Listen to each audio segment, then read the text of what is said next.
told me to make that clear. And I'm having this think bad hair day again.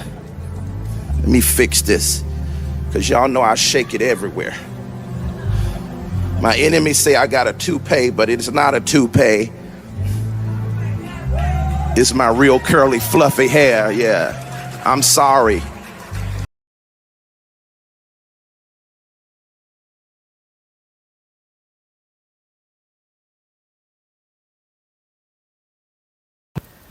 Oh no, you're not sorry yet. Look, church mess doesn't get much messier than this. David Taylor, luxurious pastor turned federal defendant, has been accused of everything from running a cult-like ministry, coercing followers into slave labor, to laundering billions of dollars and living lavishly off donations while manipulating women. And here we are, ministry raided, sued, slammed as exploitative, all while he holds face-to-face meetings with Jesus. This is church mess, spiritual authority turned into dystopian hustle. Imagine walking into a church looking for hope, only to discover that you've walked into a cage. No locks, no chains, just obedience disguised as faith.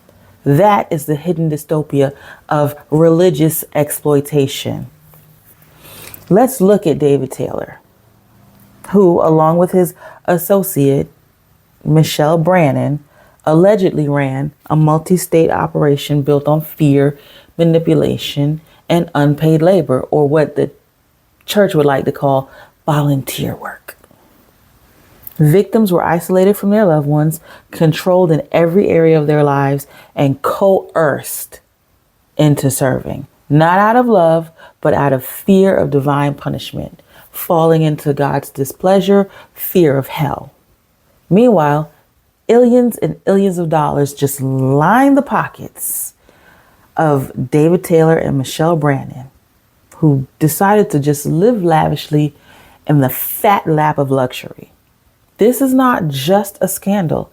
It's a case study in how faith, when it's twisted, becomes a weapon of control. And what makes this so problematic is not just the abuse, it's the structure. Authoritarian leadership put on a robe and called itself spiritual authority. Then obedience enforced through guilt and fear. Humans, believers, truth seekers are reduced to armor bearers and disposable servants. This is dystopia in real time, a system that pretends to free the soul while it quietly enslaves the mind. And here are 5 ways to protect yourself. So, how does one avoid becoming a victim of this type of church mess? 5 survival rules. Number 1, question authority. Any leader who says questioning them is sinful is hiding something. True faith invites questions. And usually when they say, don't question me, they try to frame it as don't question God. But what they're really saying is don't question me because I don't have the answers. Number 2, protect your relationships. If a church or a local assembly cuts you off from your family and friends, that's not fellowship, that's control, that's isolation.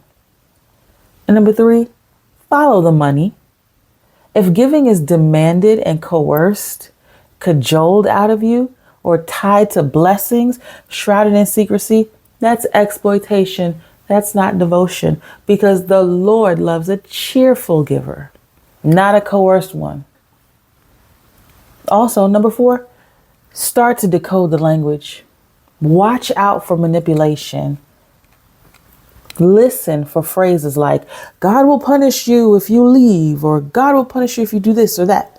Listen for words that become weapons, because those are not words of faith. And number 5, trust but verify. Know the scripture for yourself. It's fine to take a religious leader at face value, but you must make time to examine the scriptures every day to see if what you're hearing is true. If your church feels like a prison more than a sanctuary, it probably is. And this isn't just about one preacher or one scandal. It's about patterns of exploitation. Those that thrive when they're cloaked in holiness. In this dystopia, the pew can become the prison and the pulpit becomes the throne. Faith should set people